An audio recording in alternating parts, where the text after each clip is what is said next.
important solar eclipse on October 14 Saturday, and it also happens to be Mahalaya Amavasya, a very important day for connecting with the ancestors and also pleasing them.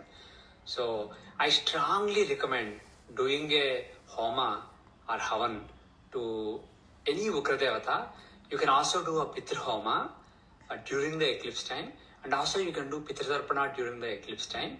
And the eclipse time is in India time, IST, it is in the evening from 8:30 p.m. till 1:15 a.m. in the early morning, and the peak is around 11:30 p.m. Close to midnight.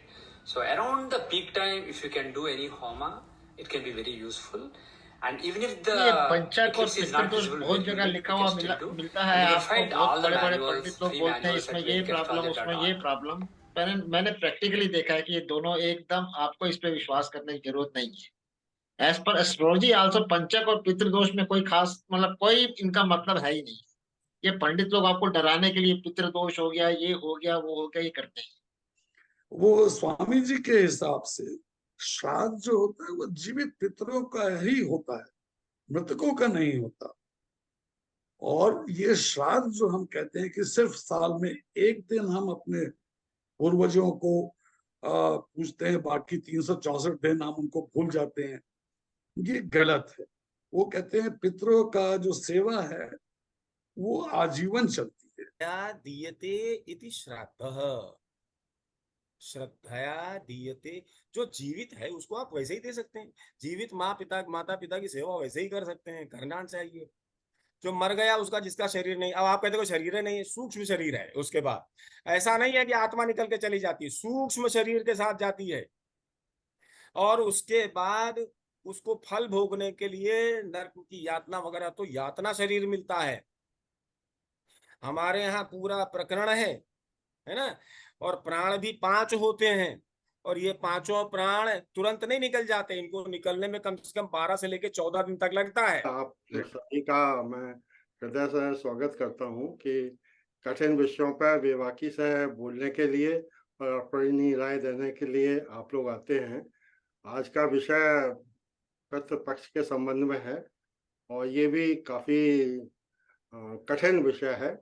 और ये भाद्र मास के में 15 दिन के लिए अमावस्या से जो कृष्ण पक्ष होता है उसमें मनाया जाता है। मेरे विचार से हर साल आता है 15 दिनों के लिए। तो सर मेरी तो सोच हमेशा ये रहती है कि कर्म करे जा, फल की इच्छा मत कर तू इंसान। और जहाँ तक माँ बाप की बात है तो मेरा तो अनुभव ये रहा है कि कोई भी माँ बाप ऐसे नहीं होते जो अपने बच्चों को आशीर्वाद ना देते हो, जीते हुए भी और मरने के बाद भी सहता। तो मेरी तो ये समझ में नहीं आता कि जो डराया जाता है, कुछ हम लोगों की पंडितों द्वारा ये कहा जाता है, कुछ लोग काफी व्यथित भी होते हैं कि साहब हमने श्राद्ध नहीं किया, हमें परेशानी हो रही है। तो श्राद्ध करने के बाद वो क्लेम करते हैं कि साहब हमें शांति मन को मिल गई। मुझे ये लगता है कि आपके पास अगर अच्छे काम करने की क्षमता है, अच्छे काम करिए। आपके पास पैसा है तो सामर्थ्य अनुसार दान करिए और भोग दीजिए, भोजन दीजिए लोगों को, जितना कुछ कर सकते हैं। मगर अगर किसी के पास किसी चीज का अभाव है और वो अगर पैसा किसी से लेके और कष्ट में रहते हुए या अपने परिवार के पैसे की कटौती करते हुए इस तरह का कोई कार्यक्रम करता है, तो मेरे विचार से इसकी जरूरत नहीं है। माँ बाप बहुत समझदार होते हैं और उनका आशीर्वाद सभी को मिलता रहता है। तो मैं नमस्कार। काशीकांत मिश्रा साहब, आप प्रकांड, हाँ सर, आप प्रकांड पंडित हैं और आप ही की कमी थी, आप ही की हमें जरूरत भी है। क्योंकि हम लोग तो टेल एंडर हैं। मतलब हाँ, एक मिनट मैं स्पीकर आज के ऑन कर लूं। तो आज ऐसा प्रतीत होता है कि हमारी और मिश्रा जी की काफी वाद विवाद होंगे क्योंकि कुछ ये सब धार्मिक ग्रंथों में जो भी लिखे हुए हैं, जो पर्वों का हर चीज का महत्व है, उनकी परंपराएं जो कि हजारों सालों से चली आ रही हैं, और उसको अभी आज के टेक्नोलॉजिकल और मॉडर्न साइंस के जमाने में अगर हम देखें तो बहुत सी भिन्नताएं और मतभेद मिलेंगे आप।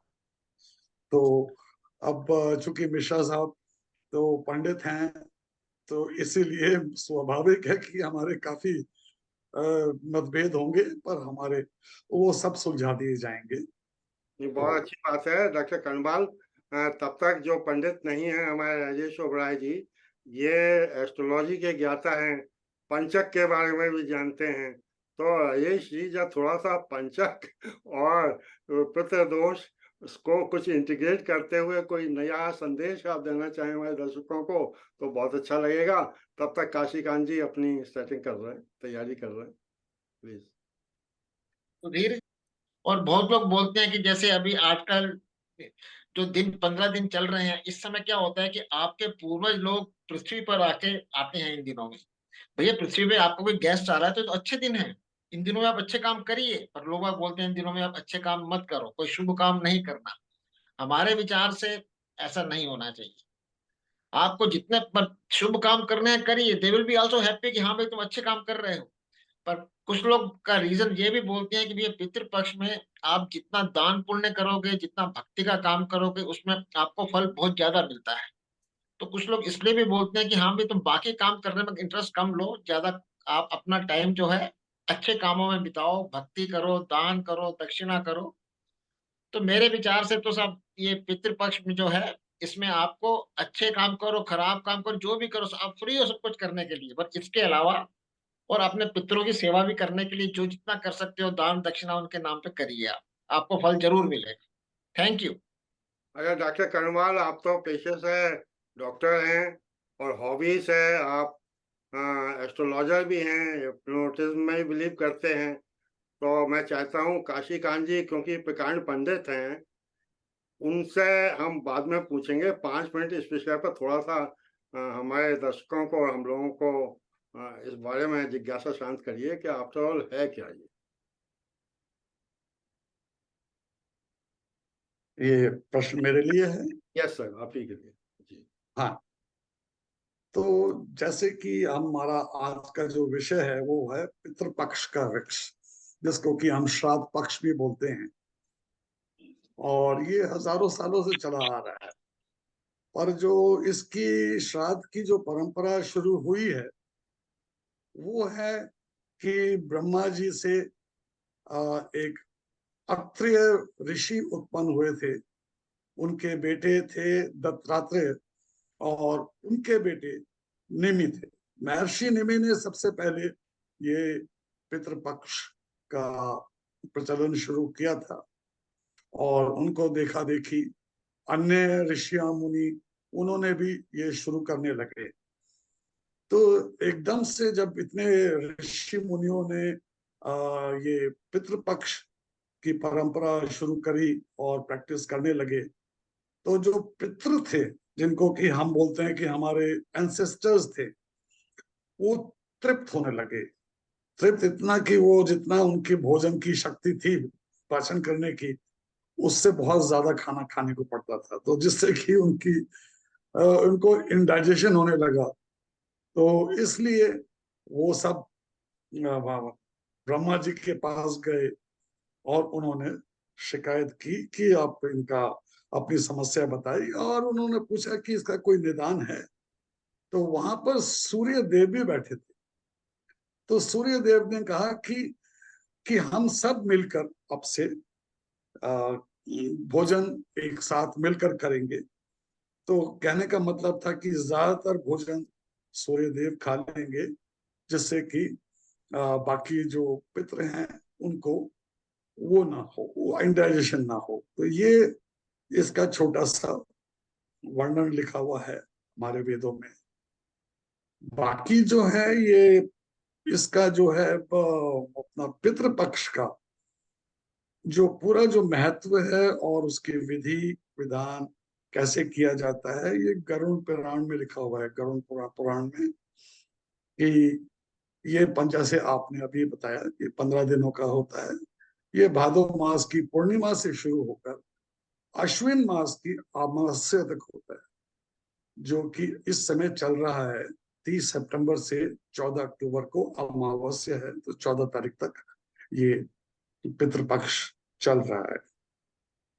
तो जैसे हमारे वेद पुराणों में लिखा हुआ है कि जो है आत्मा जब जब मृत्यु के बाद में आत्मा जो है, आत्मा ऊपर जाती है और उसको फिर विभिन्न जो लोक हैं, अपने कर्मों के अनुसार उनको वहां पे भेजा जाता है।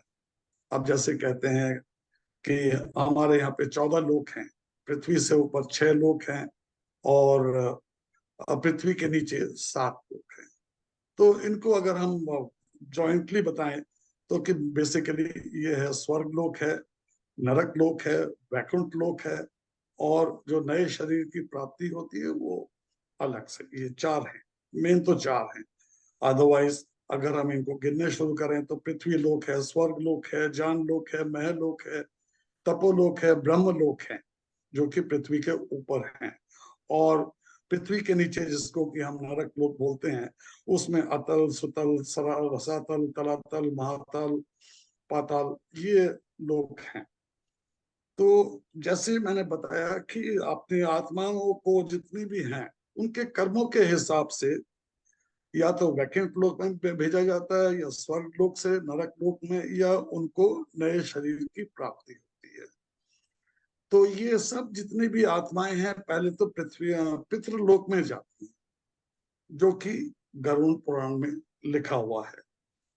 तो वहां पे उनके सब कर्मों का एक हिसाब होता है, और हिसाब के अनुसार ही ये जो 4 लोक मैंने जैसे अभी वर्णन किया था, वैकुंठ, स्वर्ग, नरक और नए शरीर की प्राप्ति के लिए, वहां उनको भेज दिया जाता है। कुछ आत्माएं ऐसी भी हैं जिनका कि तत्काल उनका हिसाब नहीं हो पाता है, तो वो अब पितृलोक में ही रहती हैं जब तक कि उनका हिसाब ना हो जाए।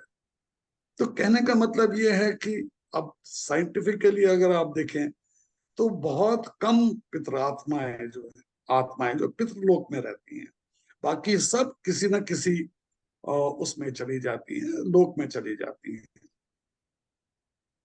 तो ये कहावत है कि जैसा कि हमारे गरुड़ पुराण में लिखा है कि ये 15 दिनों के लिए ईश्वर जो है वो पितृलोक के द्वार खोल देते हैं, जिस अवधि में सारे पितृ नीचे हमारे धरती पर आते हैं, और वो हमारे उस पर हमारे आग्रह पर नीचे आते हैं, और हम जो जितने भी अपने परिजन हैं वो अपने पूरे विधि विधान से उनकी वो आवाभगत करते हैं, उनको अच्छा बढ़िया उनके मन पसंद का भोजन खिलाते हैं। और ये भी लिखा है कि जो पितृ हमारे यहाँ पे नीचे आते हैं वो पूरे 1 वर्ष का खाना और जल साथ में लेकर जाते हैं, जो कि ये साइंटिफिकली वायबल नहीं है, ना पॉसिबल है। तो ये कहते हैं कि पितृलोक का जो देवता है वो एरमा है, जिनका की वाहन कौवा है, और कुत्ता जो है वो धर्मराज के दूत है, और गाय जो होती है वो सबसे पूजनीय मानी जाती है, जिसमें कि कहते हैं कि सारे देवी देवताओं का निवास होता है। तो भोजन इसीलिए हम सबसे पहले कौवे को देते हैं, उसके बाद गाय को, और उसके बाद कुत्ते को। ये तो आपने भी देखा होगा कि 60-70 साल पहले तक हर घर में जब भी खाना भोजन बनता था तो उसमें से 3 रोटियां सबसे पहले, ये 3 रोटियां अलग रख दी जाती थी, और वो एक एक रोटी कौवे को, गाय को और कुत्ते को खिलाई जाती थी। तो ये हजारों सालों से ये परंपरा चल रही है। परंतु वेद पुराण और वेदांत और गरुड़ पुराण में बहुत से मतभेद हैं, जैसे कि क्या भोजन पितरों तक पहुंचते हैं, ये सिर्फ कल्पना है। तो ये जो लोगों के मन में डाउट था, तो इसको डाउट को क्लियर करने के लिए गरुड़ पुराण विष्णु जी के पास में जाते हैं और उनसे इसके बारे में पूछते हैं कि हे देवता, कि ये जो हमारे भोजन पितरों तक पहुंचते हैं या नहीं, या सिर्फ कल्पना है। तो विष्णु जी ने बताया कि जो पितृ देवलोक में होते हैं, जो भी आत्माएं हैं, उनको अमृत के रूप में मिलता है। गंधर्व योनि में जो भी आत्माएं हैं, उन्हें भोग के रूप में मिलता है। पशु योनि में घास, नाग योनि में वायु, पक्षी योनि में फल, और राक्षस योनि में मांस, पिशाच योनि में होंगे जो भी, उनको रक्त मिलेगा, और मनुष्य योनि में भोजन के रूप में ही मिलता है। तो ये भी एक तर्क संगत नहीं लगता मुझे। अब आगे जो विष्णु जी कहते हैं कि सिर्फ पितृ का नाम और गोत्र का नाम लेने से ही ऑटोमेटिकली वो खाना हमारे ही पितरों के पास पहुंच जाता है। ये तो ऐसा हो गया जैसे कि हमने एक ईमेल भेजा, किसी को ईमेल एड्रेस दिया और एकदम से ईमेल जिसके पास भेजना चाहते हैं वहां पहुंच गया। तो ये भी एक वो है, एक मिथ्या है मेरे हिसाब से तो। और जब हम ब्राह्मण को अर्पित, जब जब हमारा ये जो पितृ पक्ष में हम ब्राह्मण को आमंत्रित करते हैं, उसको सप्रेम कि हमारे पितरों का दान करना है, उनको बुलाते हैं, तो ये कहते हैं, जो विष्णु जी कहते हैं कि जो हमारे पितर हैं वो जब नीचे आते हैं तो ब्राह्मण के साथ ही भोग करते हैं। परंतु उसमें ये भी लिखा है कि पिता जो है ब्राह्मण के पेट में वास करते हैं, दादा जो है बाईं कोख में बैठते हैं, और परदादा हैं वो दाईं कोख में बैठते हैं, और बाकी जो भी पितर हैं हमारे, वो सब कमर की नीचे के हिस्से में बैठते हैं। इस प्रकार अगर हम देखें तो ये है कि सब पितर जो हैं एक ही ब्राह्मण में समा जाते हैं, जो कि ये मेरे हिसाब से तर्कसंगत नहीं लगता।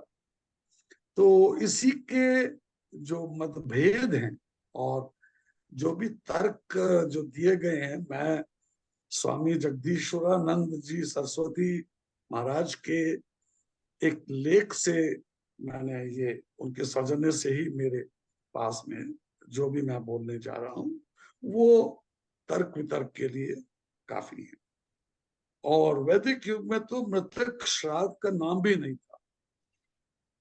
तो उन्होंने बताया कि श्राद्ध होता क्या है, तो उन्होंने जो अर्थ श्राद्ध का बताया है कि जिसको हम श्रद्धा से धारण करते हैं, यानी कि हम जिसको भी माँ बाप हैं या जैसे जिसकी जैसी आस्था है कि हमारी मृत आत्माएं हैं, हमारे जो पितर हैं, उनको हम श्रद्धा से बुलाते हैं और उनको हम उनका भोजन कराते हैं, उनको तृप्त करके भेजते हैं, जिससे कि उनसे आशीर्वाद प्राप्त किया जा सके।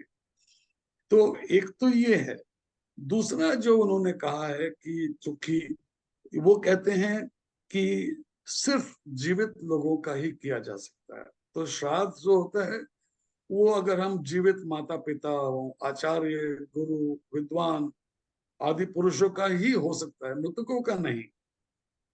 और वेद तो बड़े स्पष्ट शब्दों में माता पिता, गुरु, बड़ों की सेवा का आदेश देता है, और किसी भी वेद मंत्र में ये श्राद्ध का कोई विधान नहीं है। तो अब जो है हमें वैदिक धर्म की जो सत्यता को सिद्ध करने के लिए सबसे पहले हमें पितृ शब्द का व्याख्यान करना चाहिए। इसको अगर पितृ शब्द जो है वो जो कहते हैं कि पा और रक्षेण धातु से बना है, अतः पितृ का जो अर्थ है, जो पा से पालक, जो हमारा पोषक है, और ये जो पालक और पोषक जीवित माता पिता का ही रक्षक और पालन पोषण कर सकते हैं। ये सिर्फ माता पिता ही हमारा पालन पोषण कर सकते हैं और रक्षा कर सकते हैं। मृतकों का तो पितृ मानना मिथ्या है मेरे हिसाब से। वेद, रामायण, महाभारत, गीता, पुराण, ब्राह्मण ग्रंथ और मनुस्मृति आदि शास्त्रों में भी इसका इंटरप्रिटेशन भी इसी तरीके से किया गया है। जैसे कि यजुर्वेद के 19वें अध्याय में 57वें श्लोक में जो उसका हम हिंदी में अनुवाद करते हैं तो वो कहते हैं कि पितृलोक हमारे वचनों को सुने, हमें उपदेश दें और हमारी रक्षा करें। अब क्या ये पॉसिबल है? क्योंकि पितृ तो एक सूक्ष्म शरीर होता है, वो हमारी बातों को कैसे सुनेंगे और हमें उपदेश कैसे देंगे? ये तर्क से विहीन है। अथर्ववेद के 18वें अध्याय के पहले खंड के 52वें श्लोक में लिखा है कि हे पितरों, आपको घुटने टेक कर और दानी और बैठकर हमारे अन्न को ग्रहण करें। अब पितृ के देव कहाँ होते हैं? मृत आत्माओं के घुटने कहाँ होंगे? घुटने तो होते नहीं, क्योंकि उनका तो शरीर कोई होता नहीं है। तो ये भी एक मतभेद है जो कि हम इसका तर्क नहीं कह पाते हैं। वाल्मीकि रामायण के 18वें अध्याय में 13वें श्लोक में लिखा है कि धर्म पथ पर चलने वाला बड़ा भाई, पिता और विद्या देने वाले यानी कि गुरु हो या महात्मा हो, वही तीनों को पितृ मानना चाहिए। इसी प्रकार चाणक्य नीति नियम के 5वें खंड में 22वां जो उनका श्लोक है उसमें लिखा है कि विद्या देने वाला, अन्न देने वाला, भय से रक्षा करने वाला, जन्मदाता, ये मनुष्य ही पितृ कहलाते हैं। इसी प्रकार श्वेतारोप निषद के 5वें खंड और 10वें श्लोक में लिखा है कि किसी भी आत्मा की कोई जेंडर नहीं होता, ना वो स्त्री होता है ना वो पुरुष होता है, परंतु जिस जिस शरीर को वो ग्रहण करता है वो उसी के लक्षित किया जाता है, और मरने के बाद फिर उनके पितृ को संज्ञा कैसे दी जा सकती है, जबकि वो आत्मा तो नहीं है। आत्मा तो किसी न किसी विधान में जाती है, किसी लोक में जाती है। हाँ जी। आपने काफी ज्ञानवर्धक बातें बताई, मगर सारी कंफ्यूजन पैदा करने वाली बात बताई, सब contradictory, nothing scientific that is said. Colonel साहब प्लीज क्षमा करिएगा, कोई मैं आपसे कोई पर्सनल मेरा एनिमोसिटी नहीं है, और खूब किताबें आपने पढ़ी हैं ऐसा भी लग रहा है। लेकिन मैं तो बिना किताबों को, आपने IIT रुड़की से किया है ना आपने? You are from Roorkee graduate है आप? डॉक्टर ये डॉक्टर भाई इनके पिताजी रुड़की के। अच्छा रुक जाइए डॉक्टर, अभी MBBS डॉक्टर। अरे भाई पूछने दो मुझे, क्योंकि टाइम तुम्हारा खत्म हो जाएगा अभी। 40 मिनट का है तुम्हारा मामला, हमसे कहा होता हम कर देते, अनलिमिटेड चलता। हाँ सर, हम लोग ज्ञान चक्षु।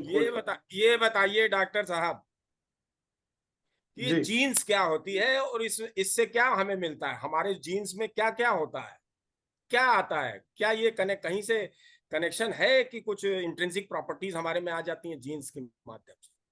हाँ जी बिल्कुल, जीन्स जो आती हैं हमारे माता और पिता दोनों में से आती है। और माता पिता की जीन्स कहाँ से आई? एक मिनट, माता पिता की जीन्स कहाँ से आई? उनके माता पिता से आई है। उनके माता पिता की कहाँ से आई? ये तो पूरा के पूरा एक सीरीज चलती रहती है। सीरीज चलती है। अब रुक जाइए। जो चीज हमारे लॉजिक में नहीं है वो एग्जिस्ट नहीं करती।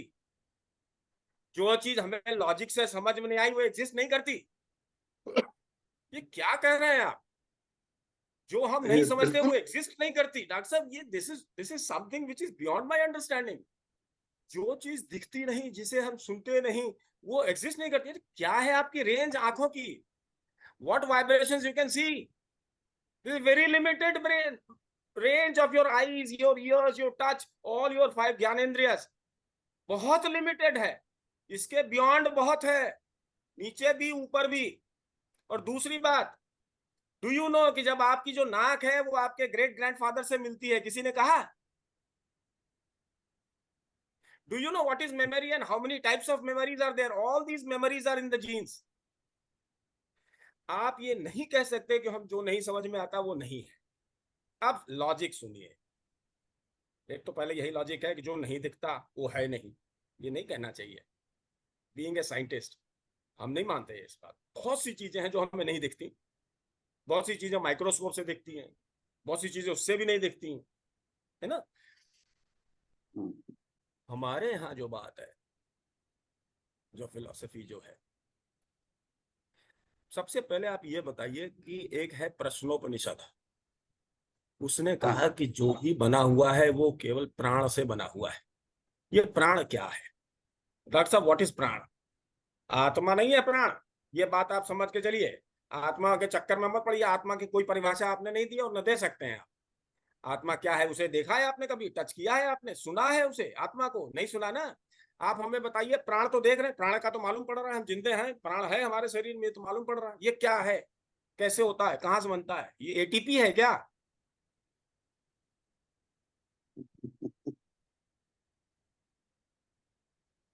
ये प्राण क्या? सुन लीजिए, नहीं सुन लीजिए, क्योंकि हम यही काम कर रहे हैं, हम यही पढ़ाते हैं डेली, रोज यही पढ़ा रहे हैं। है ना? हम तो खैर ये समझ रहे थे कि आप रुड़की से हैं, बट डॉक्टर हैं तो आपको तो समझना ही चाहिए, लेकिन आप नहीं समझ पा रहे हैं तो सुनिए। सबसे बड़ी बात, एक चीज होती है जिसे कहते हैं लाइफ एसेंस। ये तो सुना नहीं होगा, मेडिकल साइंस में तो ये सब है नहीं। लाइफ एसेंस माने जीवन सत्व। जीवन सत्व माने जो ओवम और जो sperm, are they complete cells? No, They are not complete cells. they are not complete cells. So 13 years, 23 this side, 23 this side, they come and join, they make 23 pairs, and thus a cell zygote is formed, isn't it? So the genetic memory जो है वो माँ से भी आई और बाप से भी। Memory means that impressions. Memory means impressions are carried in the genes from mother side, from father side, right? ये आ गया, ये zygote है। Now this zygote develops into a full grown child body in the mother's womb, and it takes somewhere around 270 days. ये जो development है, child की जो body बनी, ये माँ के ऊर्जा से बनी। ये तो समझ में आती होगी, ये मोटी बात है। महीन बात कहेंगे तो आपकी समझ में नहीं आने वाली। ये मोटी बात है ना कि माँ के गर्भ में जो बच्चे का शरीर बन रहा है वो माँ की ऊर्जा से बन रहा है। ये समझ में आ रही है ना? ये माँ की ऊर्जा कहाँ बनी, ये कैसे बनी? तो खाने से बनी होगी, हवा से बनी होगी। और तो अगर मृत शरीर में खाना और हवा डाल दें तो जिंदा हो जाता है क्या? प्राण बन जाता है क्या? बन जाएगा क्या? आप रेस्पिरेटर पर रख देते हैं लाश को, मैंने देखा खुद अपनी आंख से। हमको ले गया बुला करके, साहब इलाज कर दीजिए। मैं गया, मैंने देखा डेड बॉडी पड़ी है और लगा हुआ है रेस्पिरेटर। मैं चला आया, मैंने कहा भैया इसको निकाल के ले जाओ, डॉक्टर ना बोले तो का। हमको ये समझ में नहीं आता कि जब आप ये जानते हैं कि खाना और हवा देने से नहीं जिंदा हो सकते, तो फिर तीसरे चीज की खोज क्यों नहीं खोज करते? ओरिएंटल साइंस ने इसकी खोज की है, आज नहीं, बहुत पहले, 5000 साल पहले चाइनीज ने भी कह दिया, और हमारे यहाँ तो हजारों साल पहले से आ रहा है। क्या है वो क्या है समझिए। माँ के गर्भ में जो बना, दैट इज नॉट जीवन सत्व। जीवन सत्व से प्राण बनाने के लिए an action, an activity and a function is required. ये जो ट्रांसफॉर्मेशन है, क्योंकि जीवन सत्व as it is not at all useful. जैसे आपका जो ये शरीर है, ये कैसे बना है? खाना खाया आपने, खाना कहां से आया? अन्न से आया। अन्न कहां से आया? जमीन से आया। इसी प्रकार गाय का, गधे का, घोड़े का, कुत्ते का, जिसका भी आप समझे, सबका शरीर बन रहा है। नहीं, that is called essence of earth. जिससे बन रहा है। तो लाइफ एसेंस को जब ट्रांसफॉर्म करेंगे then it becomes functional. There is a difference between energy and prana. प्राण में और ऊर्जा में अंतर है। प्राण अपने आप एवॉल्व करता है सर। बच्चा छोटा है, उसको प्लग लगा करके बिजली लगा देंगे तो बड़ा हो जाएगा क्या शरीर? नहीं बड़ा होगा ना। लेकिन अपने आप बड़ा होता है कि नहीं शरीर? और फिर बाद में रुक जाता है, इसके बाद नहीं बढ़ेगा, फिर बुढ़ापा आने लगता है। क्यों? प्रोलिफरेशन नाम की चीज आपके यहाँ आप जानते हैं, थोड़ा सा पूरा नहीं जानता ना, मेडिकल साइंस पूरा नहीं जानता, ये बड़ी बात है। और ओरिएंटल साइंस में पूरा है मामला, whole thing is there. Oriental science को भी डॉक्टरों को पढ़ना चाहिए, ठीक है। तो वो जो याददाश्त आ रही है, जो नाक आपकी ग्रेट ग्रेट ग्रैंडफादर के जैसी है, ये कैसे हुई? याददाश्त 5 प्रकार की होती है। Memories of 5 variety and the memory is also carried in water. आपको अगर मैं गाली दूं, आपको लगेगी? पहुंचेगी? गाली तो लगती नहीं, तो कोई गाली देता रहे, क्या फर्क पड़ता है? इसी प्रकार हमने अपने ग्रैंडफादर से पूछा, साहब आप सूर्य को अर्घ देते हैं सुबह सुबह, तो पानी तो नीचे जा रहा है, सूरज ऊपर है, कैसे पहुंचा? मेरी भी वही बुद्धि थी जो आपकी है। तो उन्होंने यही एग्जाम्पल दिया था, हमने कह दिया, वो पहुंच गया। क्यों? क्योंकि मन का आवास कहाँ है? मन के 4 प्रकार हैं, है ना। तो ये मन का आवास है कहाँ? मन है कहाँ? मन रहता कहाँ है? ये देखना होगा। तो श्रद्धा, मरे हुए व्यक्ति में भी बाल और नाखून बढ़ते हैं, ये तो आप जानते होंगे, मेडिकल वाले हैं, है ना। क्यों बढ़ते हैं? बिना प्राण के बढ़ते हैं क्या? बिना प्राण के बढ़ता है क्या? इसमें मेरा तो मतभेद है कि लोगों में 12-13 मतभेद होगा। मतभेद इसलिए होगा कि पूरा ज्ञान मेडिकल साइंस को नहीं है। अब आप ये समझ लीजिए, यही मैं बताना चाहता हूं आपको कि आपकी याददाश्त, आपके बाबा नहीं है, बाबा माने ग्रैंडफादर, वो नहीं है, लेकिन ग्रैंडफादर को आपने देखा होगा तो उनकी छवि आपके दिमाग में है कि नहीं? है ना, है ना। तो बहुत सी चीजें बिल्कुल। ऐसी भी दिमाग में है जो आपको नहीं मालूम है, which you are not aware of. There are 3 spheres, that which we know, that we know, that we do not know, and that which we do not know, that we do not know। तो जो आखिरी वाला है ना, बहुत बड़ा है, तो नहीं हमको दिखता नहीं, ये लॉजिकल नहीं लगता। ये कैसी बातें आप कर रहे हैं? इतनी बाल सफेद हो गए आपके, जो नहीं दिखता वो है नहीं, जो लॉजिक में नहीं बैठता वो होता नहीं, ये क्या है? Is not good. श्रद्धया दी थी। अब मान लीजिए उसका जन्म हो गया, पितृलोक से निकल करके वो कहीं और आ गया, किसी और योनि में आ गया, कहीं आ गया, कहीं आ गया, लेकिन that substance energy can neither be created nor be generated। what are you are, so what is energy? Energy में और प्राण में अंतर है। प्राण एक प्रोसेस है, कैसे शुरू होता है और कैसे खत्म होता है? जन्म से शुरू हुआ, मर गए तो खत्म हो गया।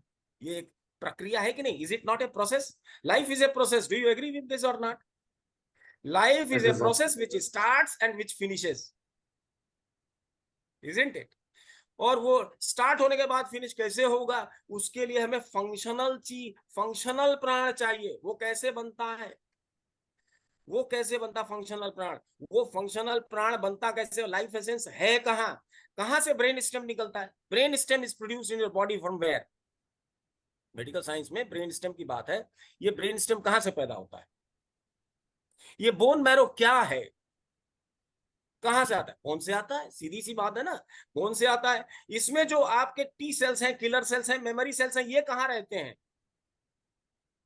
जो आप टीएलसी की बात करते हैं ना, डीएलसी की जो 5 प्रकार के जो कण हैं, आपके श्वेत कण हैं, ये कहां से इनकी प्रोडक्शन हो रही है?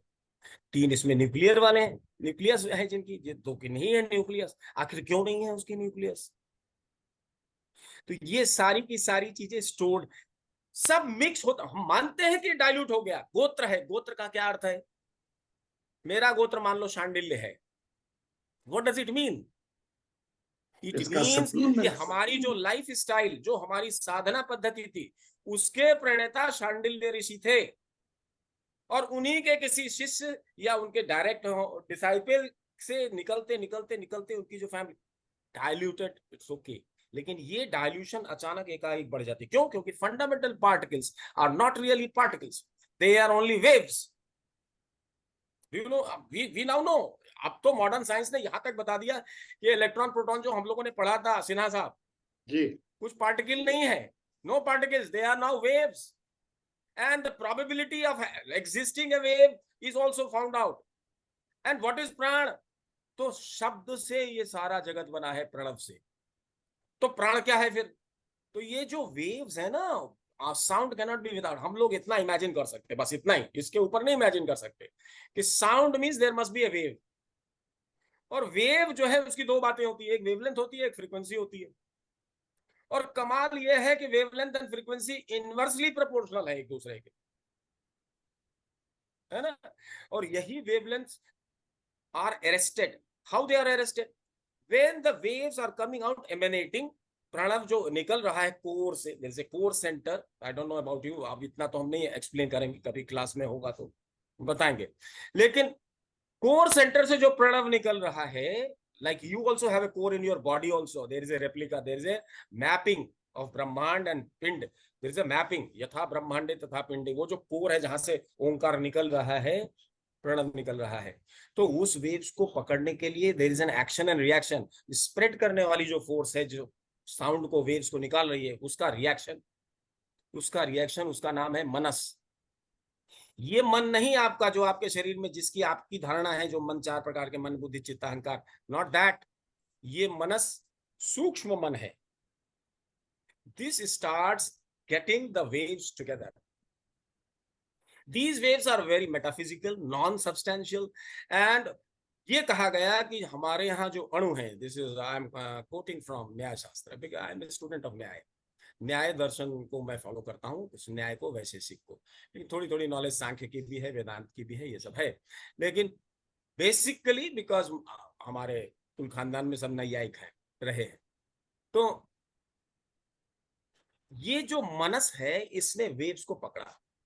अलग अलग प्रकार के ओंकार हैं, आमीन भी ओम है, ओम भी ओम है, बहुत से प्रकार से ओम कहा जाता है। और ये सारे वेव्स जो सुनाई नहीं देते, बिल्कुल सूक्ष्म है, कुछ नहीं, आप ना सुन सकते हैं, ना देख सकते हैं, ना टच कर सकते हैं, उसको मनस कैप्चर करता है।